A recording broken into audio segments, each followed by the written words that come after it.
En la reforma de telecomunicaciones, nuestros senadores, dice el PRI, aprobaron estos beneficios. Y en lista, que no pague servicio de larga distancia nacional a partir del 1 de enero de 2015, tanto en telefonía fija como móvil. Los mexicanos nos ahorraremos 19.600 millones de pesos al año. Que puedas cambiar de compañía celular de manera gratuita en menos de 24 horas y sin condiciones. Que recibas bonificaciones o descuentos de las compañías de telecomunicaciones que no te presten servicios de calidad. Que te conectes a internet gratuitamente en 250,000 parques y sitios públicos. Que haya más competencia en servicios de telecomunicaciones y radiodifusión para que tengas más opciones y mejores precios. Que puedas consultar el saldo de tu teléfono sin costo. Que el saldo de tu tarjeta de prepago no se pierda a los 2 meses y te dure por lo menos un año. Que no recibas llamadas de las empresas telefónicas para promover servicios o paquetes o a menos que cuentes con tu consentimiento, que cuenten con tu consentimiento. Y que si eres suscriptor de la televisión de paga tengas derecho a ver los canales de TV abierta sin costo adicional. Son los elementos, Sergio Aguayo, que destaca el PRI para hablar de los beneficios que se obtienen a partir de la votación que se dio el viernes y la que se dará en las próximas horas en la Cámara de Diputados. ¿Qué dice Sergio Aguayo en tu análisis del todo? Mira, es un asunto que tiene tantas aristas, tantas dimensiones que corre el riesgo del ambicioso que quiere cubrir absolutamente todo y quedarse en la superficie. Por ello me voy a centrar en el anuncio que hace Javier Corral de que van otra vez a buscar una acción de inconstitucionalidad para la cual necesitan 7 firmas más, 7 senadores más para poder llegar al mínimo. Lo utilizo porque esa propuesta me permite comparar el 2006 con el 2014 y vale la pena que el auditorio ubique al animal político del cual estamos hablando, porque Televisa y TV Azteca no son solamente empresas, son también un partido político. Y esto tenemos que tenerlo perfectamente claro. La ley Televisa. En el 2003-2006 las televisoras solo tenían 2 diputados. Y esos diputados jugaron un papel clave para lograr que se aprobara lo que se conoció como la ley Televisa. Los diputados, recordémoslo, la aprobaron por unanimidad en 7 minutos en diciembre del 2005. Pero esa ley, al llegar al Senado, se empantana al venirse una batalla feroz, realmente feroz, en la cual un grupo de senadores plurales, estaba Dulce María Sauri, Manuel Bartlett, Javier Corral, en fin, era un grupo bastante plural que dice no, es una ley inconstitucional. Y logran reunir a 47 senadores que presentan una acción de inconstitucionalidad y la Suprema Corte al siguiente año, en el 2007, les da la razón. Y hace una serie de recomendaciones que no se cumplen, pero legalmente obtienen la victoria. Han pasado 8 años desde entonces. ¿Cuál es el panorama? En la discusión de esta nueva ley sobre telecomunicaciones, ya no hay 2 legisladores de las televisoras, hay 16. 11 diputados y 5 senadores. 2/3 partes de ellos llegaron a través del Verde. Son formalmente del Verde Ecologista. 5 a través del PRI. Por tanto, está claro qué partidos están aliados con las empresas convertidas en partidos. La batalla que hemos visto ha sido feroz, pero no ha terminado, y creo que si regresamos a 10 años antes, no al 2005, sino al 2003, eran escasísimas las voces que se atrevían a criticar abiertamente a monopolios como el de Carlos Slim, oligopolio ahora, o a las televisoras. Había un temor extraordinario, si lo recordamos, porque se sabía que tenían la mano muy pesada y su mano alcanzaba todos los resquicios de la vida nacional. En esta década creo que han cambiado las condiciones porque ahora hay una discusión muy abierta que por lo pronto ya nos lleva a una posible acción de inconstitucionalidad. Ya vamos a ver si Corral y sus aliados, los 37 senadores, se mantienen firmes y añaden otros 7. Esa es la pregunta, no lo sabemos. Pero también se viene otra batalla que menciono porque va al funcionamiento estructural de la democracia electoral y representativa mexicana.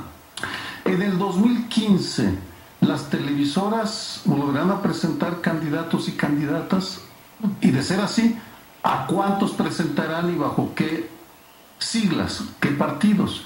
Me parece que decir las cosas por su nombre ayuda a entender este debate, esta discusión que no va a terminar el día de hoy. La historia de la batalla por la conciencia nacional, que en el fondo también estamos hablando de eso, no terminó con la aprobación de esta ley, es otra etapa, y en la nueva etapa ayudará que tengamos claro lo que está en juego, y lo que está en juego es el modelo de democracia que tenemos, porque si las televisoras tienen derecho a tener una bancada en el Congreso, ¿por qué no las mineras canadienses? ¿Qué les impide? Vamos, que vengan, que nos envíen, o podríamos seguir listando las empresas cementos mexicanos, las grandes empresas Bimbo, la Bimbo bancada. Es decir, ese es el asunto de fondo que también tenemos que discutir. ¿Tienen derecho o no las empresas, las grandes empresas, a tener una representación en el Congreso? Pues en los términos que dices, no. Yo digo que no, pero bueno, Lorenzo Meyer, ¿qué dices de todo esto que está pasando? Pues en los términos de la realidad, sí. Yo creo que sí pueden tenerlo. No, pero dijo derecho. De que pueden, pero lo...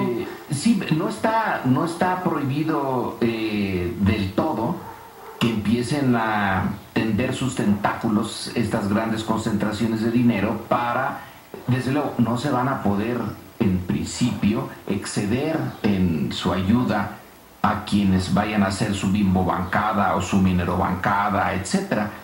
Pero si lo hizo la televisora o las televisoras, lo pueden hacer estas. Pero vamos a otro punto. Me agrada el optimismo de Sergio, que dice, en el 2003 casi no se hablaba de esto, y miren los mamás, 11 años después ya se puede hablar. A esta velocidad, mi querido Sergio, cuando estemos muertos tú y yo, puede ser que ya se haya hecho otra ley, que ya no sea la Peña Televisa, sino que sea un poquito mejor, y quizá en el siglo XXII, entonces sí, le demos el golpe duro a las televisoras. A esa velocidad simplemente no tiene mucho sentido, porque el tiempo histórico en ese siglo XXI es rapidísimo. 10 años para quedarse entre el no decir nada a decir esto, pero no tener éxito, porque bueno, se puede decir ahora, se puede hacer una crítica, pero la cosa sigue estando igual. Una serie de puntos.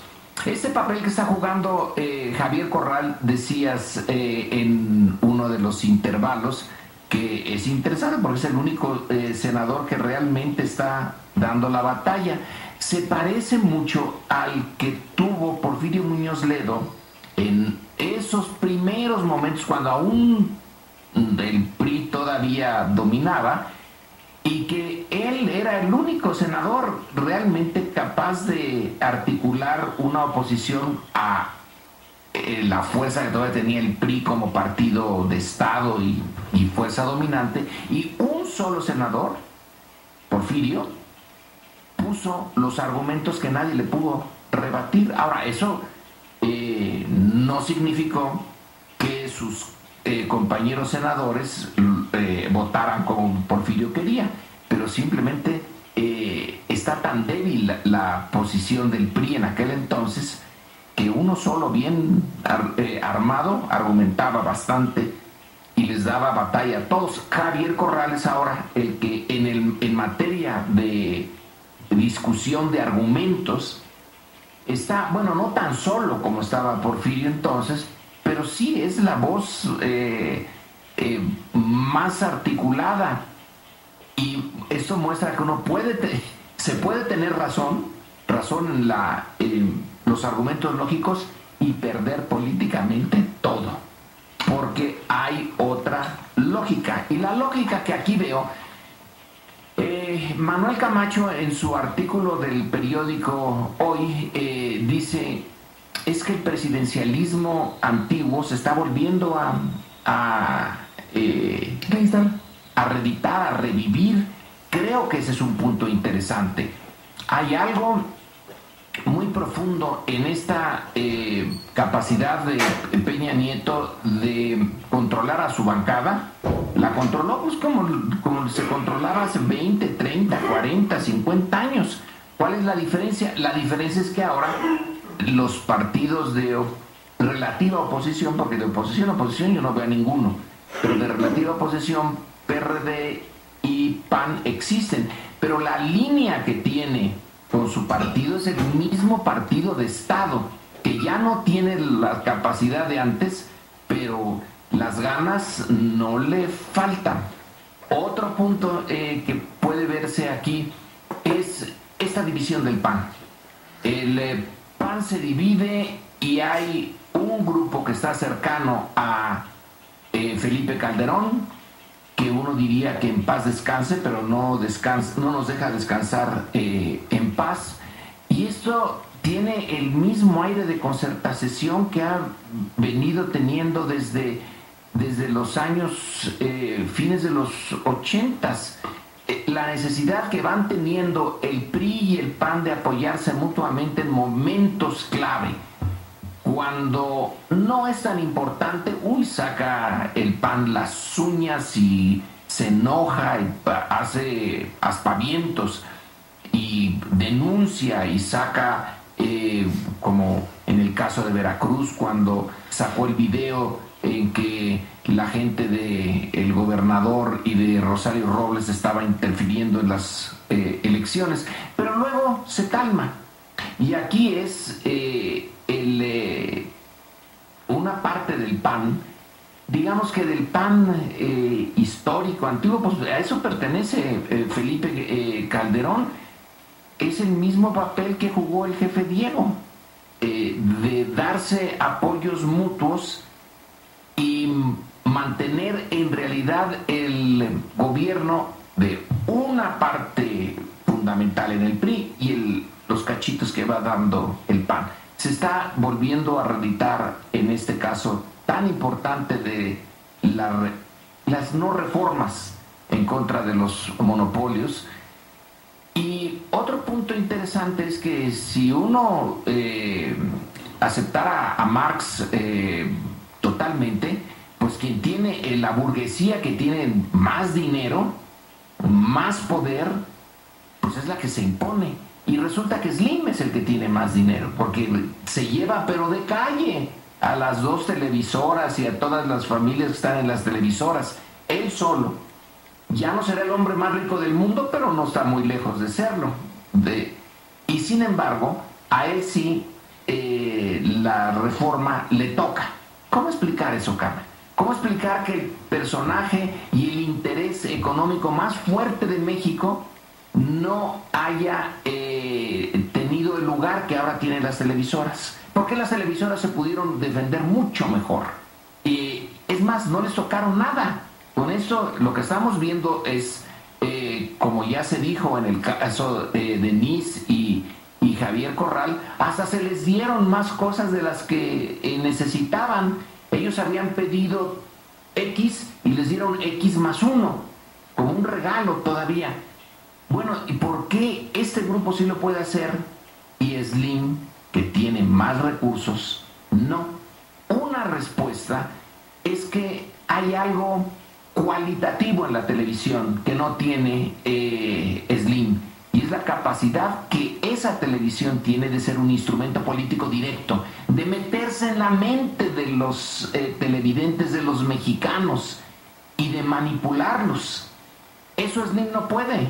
Y en esta parte política de la televisión es lo que el Estado, los políticos, los partidos le tienen temor a Televisa y no le tienen temor a Slim. Slim no los puede castigar como castiga Televisa. Eso de haber sacado a un miembro del gabinete como era Krill en su momento y decir, bueno, a ti, Santiago Krill, porque me caes mal, porque te portaste mal, porque no te comportaste como yo quería, te borro de la televisión y no existes, aunque estés en el gabinete. Yo televisión soy más importante que el gabinete. Eso no lo puede hacer Slim. Entonces aquí tenemos que el más rico no es el que más ganó, y los otros que también tienen un dineral, pero relativamente son menores, eso sí, ganaron.